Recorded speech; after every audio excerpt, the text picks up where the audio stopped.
What is up, YouTube? It is showtime and I am back with yet again another video.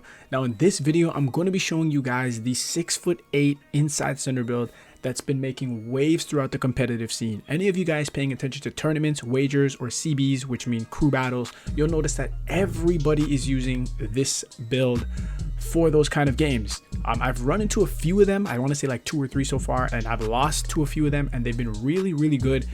I don't know, this is a very weird one because on paper I like to think that the 6'9" is better. On paper it is. If you look on paper, the 6'9" is better, but I've been paying attention to the 6'8" and I can kind of understand why people prefer it.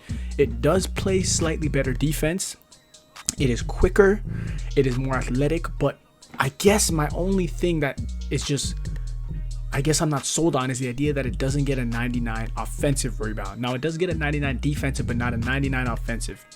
So some of you may be asking me, oh, why is that such a big deal? I think personally that's like the whole point of being an inside. It's to be able to get second chance points so that the guard you're playing with can kind of just shoot whatever, keep putting up threes, and you keep getting the offensive rebound and kicking it back out to him or the lockdown for second chance points. I feel like that's probably the most OP way to play and use your inside center builds, but apparently not. When I look at the competitive scene, they're all making this build and I can kind of see why.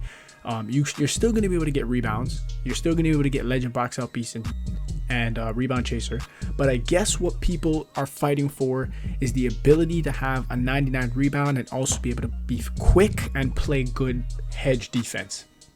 And that actually makes sense because the 6'9" are slower and their agility, their physicals are a little bit less, they're less athletic, and that's pretty much it. These are quicker and are going to play better defense, and I guess I can see why the comp community is gravitating towards that kind of play style, and it's so serious and it's so important to be quicker and play better defense that they're willing to give up the idea of having a 99 offensive rebound. So I know that was quite a long-winded breakdown, but I think it was a very much needed one for those of you guys wondering why anybody is using a 6'8".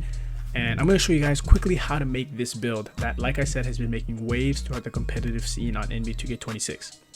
So before we get started, as usual, I want to ask you guys, please do leave a like, comment, subscribe, and let's get straight into it. So for the position, we're going to go power forward, we're going to go 6'8". And it's so funny to see 6'8's return, seeing that they haven't been a thing in years. I want to say since 2K 22, 21, they've been patched, they've been nerfed, they haven't been good in years. They were very broken, very OP for a lot of years, and 2K just kind of patched them. And throughout the years, people have been using 7-foot builds, 6'9" builds, 6'10", 6'11", but 6'8" are finally making a return, and they're actually making a return in one of the most competitive areas of the game, like stage, crew battles, etc., which is just kind of funny and a little bit nostalgic. Now, you guys, like I said, you guys want to go 6'8", you guys want to go 262, and then you guys want to go for the weight. And then for the wingspan, you guys want to max it out. This is pretty much a template for the build. Now, I'm going to show you guys how to make the build. Feel free to slow down the video, do all that good stuff. Let's get straight into it. So first things first, for the standing dunk, you guys want to go 81. Now, the reason why we're not going to go higher or lower, it doesn't make sense to get a 90 standing dunk. You'd only go 90 standing dunk if you were going to get access to not only Rise Up Gold, but standing contact dunk animations, which you cannot get unless you're 6'10" or taller. 72 is a little bit too low, or 71. No, it's 72 for Rise Up on Bronze. A little bit too low. You're an inside, you want to be able to finish well under the basket, and having an 81 is ideal. Now for the driving dunk, this is weird because I'm personally not a fan of having contact dunks on insides, simply because I don't really use them. When I'm slipping, I'm not really used to having to trigger contact dunks to finish under the rim, but this is just what everybody's been doing in the competitive scene. Everybody prefers to have an 87. 87 is going to give you access to posterizer on gold, and then you guys will also get, or sorry, it's either silver or gold, and then you guys also get access to the driving contact dunk animations. Now this can be OP, it's really nice, very entertaining for clips, and it can be, I guess technically it can be useful. Like if your team is struggling, you can always run to the basket and get a quick contact dunk, which is what I've seen people been doing on the slip. People like to trigger contact dunks. Maybe if like the guard drops from the corner to play you, which good guards tend to do, you can dunk on them. If someone is playing good slip defense on you, you can dunk on them. I personally have not been a fan of it, but I'm just kind of showing you guys what everybody in the competitive scene has been doing, and they prefer to be offensively gifted and not just be a complete cone, which is kind of understandable because most 6'9" insides, they don't have these kind of high driving dunks. They've prioritized having high strength and high defensive and offensive rebound, and they kind of just skip out on driving dunk. So that's what's different about this build, and this is one of the reasons people are using it, because it's actually athletic and gifted on the offensive end. So this is pretty much it for the finishing. And then for the pass accuracy, we're going to move on. We're going to get the pass accuracy to 83. This is going to give you guys Dimer, Gold, Break Starter, and Versatile. When you guys get your cap breakers, you definitely want to make sure to get this up to 87, because that will give you Break Starter on Gold, Bailout on Bronze, and Versatile Visionary on Gold. Which is useful. Having Bailout and Break Start is definitely useful. We just can't get access to an 87 right away in the builder, because it doesn't really make sense and it'll mess up the build in the other categories. So go 83 in the builder, and I think it should take 1 or 2 cap breakers max to get this to 87, but I wouldn't even prioritize that. Leave that last. There's better places to use your cap breakers at first, like your rebounding and your strength, which I'll show you very soon. Now with the pass accuracy, not pass accuracy, perimeter defense, you guys want to make sure you guys go 85. Now what's nice is that 6'9" actually do, and other inside builds do get an 85 perimeter defense, but this build is going to have a 76 agility. So I'll just put that up from now, which 6'9" don't get. I believe that if you end up going with a 76 agility, you don't end up getting the 99 rebound. So like I said, this is why people are choosing this over the 6'9", because it's quicker and it can actually play a lot better defense on the ball and off the ball. It just moves quicker than your average 6'9" inside, which is what most people are using, and this is why it's dominating in the competitive scene. So 85 perimeter defense and 76 agility actually gives you on-ball menace on silver, which is a plus, and it's going to make you play just that little much better on the ball defense, hedge defense, switch on defense, whatever the case is. And then with the steal, you guys can also go 85, which gives you access to interceptor gold, which is important. It's very important, especially when you're playing in the competitive scene, and just in general, to be able to play lanes as a big man, especially if you're an inside, because you guys have to be getting stops, seeing that you're such a liability on the offense, meaning you can't shoot and create threes and open the floor. And then with the block, now this is like just what I'm not used to, but you can definitely get away with it, is a 78 block. You have to go 78. You can't really go higher. Now actually what I will do is give you guys a quick option, because that's not completely true. If you guys want your block to be 84 so that you can get Paint Patroller on silver, you could take away your contact dunks, like put it all the way down to a 66, and then bring your block to an 84.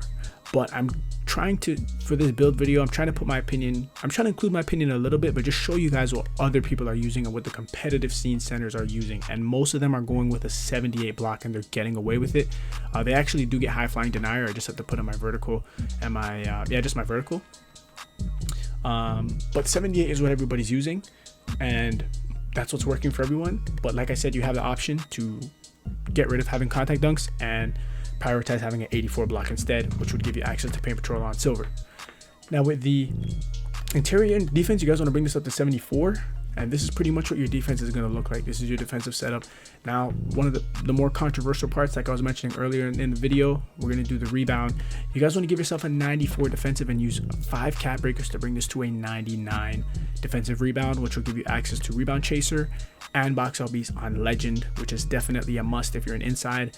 This is the most controversial part of the build, because when you're an inside, for a long time we've been going 99 old boy. That's been the meta, but this is going to be an inside with 99 defensive instead. But you're going to have the Rebound Chaser and Box Out Beast Legend to assist you, which is going to be very good. And then with the offensive rebound, you guys want to go 89. If you guys want in the future, you guys can use a cap breaker to bring that up by 1, which would give you a 90 offensive rebound instead of an 89. And that's the max it can go. The max you can get on the 6'8" is a 90 offensive rebound. And then with the speed and physicals, you want to max out your speed, another controversial part of the build, and it's probably the whole reason people are making 6'8". You're going to be able to have an 84 speed, a 76 agility on an inside, which most insides don't get. Like I said, when I say most insides, 6'9" insides, the most popular one, don't get access to these kind of physicals and quick abilities. And that's pretty much the whole reason people are making the build 6'8". Now with the strength, you guys want to go 94. And then when you guys get 5 cap breakers, it's so important that you guys put all 5 on your strength for a 99 strength. I want to also mention, I wouldn't recommend you make this build unless you have 10 cap breakers, so that you can instantly bring your defensive rebound to a 99, from 94 from a 99, 5 cap breakers there, and then bring your strength from a 94 to a 99. I'm personally like just holding off. I'm gonna wait till I get 10 cap breakers. I have 8 already, before I make this build. But what's major and most important is that you bring your defensive rebound to a 99 and then bring your strength to a 95. Like, that's the minimum. But the ideal way to do it is to have 99 defensive, 99 strength as an inside. And then with the vertical, you guys want to go bring this all the way up to 88. We have some extra ticks here apparently. I don't remember having this before, which is actually kind of strange. So what you can do is, actually no, I do remember having this. So you have some extra ticks here. You can feel free to use them wherever you please. I'm trying to figure out where would be most useful. So I'll give you guys a choice. You can either put it on your pass accuracy, so you can get 84 pass accuracy. If you do that, it'll give you access to versatile visionary on gold. And then when it's time to use cap breakers under pass accuracy, it'll take a lot less to get to 87. If you don't wish to do it like that, what you guys can actually do is take that extra tick and put your vertical on 89. And then in the future, use a cap breaker to get a 90 vertical. Because having a 90 vertical is nice, but you only really need an 88 because 88 is what's going to give you the pogo stick on legend. So there you guys have it. This is pretty much the build. This is pretty much how I would go about distributing my attributes if I was going to make this build. Like I said, with this final attribute, the choice is yours. It's either you can make 84 pass accuracy or 89 vertical. I'll probably just throw it on the pass accuracy. That way I need less cap breakers to get to 87. And this is pretty much the build. So sorry, let me make sure I do this right. What am I affecting? Oh, 87. Okay. Yeah, so you even have some more extra ticks here. Put it on wherever, it doesn't really matter. And this is pretty much the build. This is the 6'8" inside center build that's been dominating the competitive scene. I hope you guys did enjoy the video. If you did, please do leave a like, comment, and subscribe. Let me know what you guys think about this build.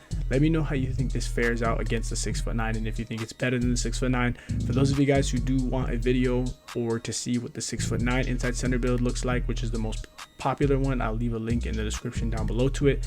Once again, leave a like, comment, subscribe. I appreciate you guys, and I'll see you guys in the next one.